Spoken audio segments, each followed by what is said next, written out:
Right, ladies and gentlemen, we are still at Clever in Shakare, our musician. This is my next favorite song. This is Dr. Dutz Shakare. He's a star.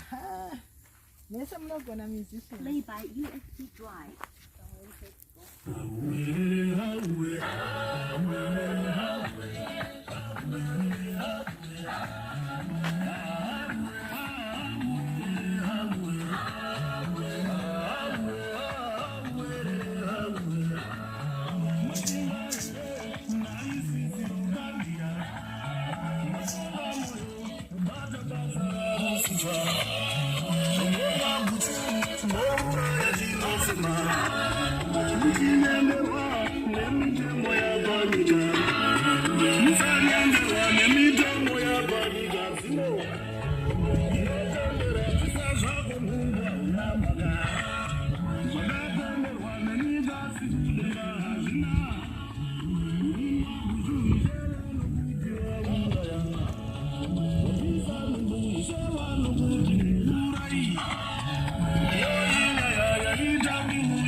Thank you. God bless you all. Thank you.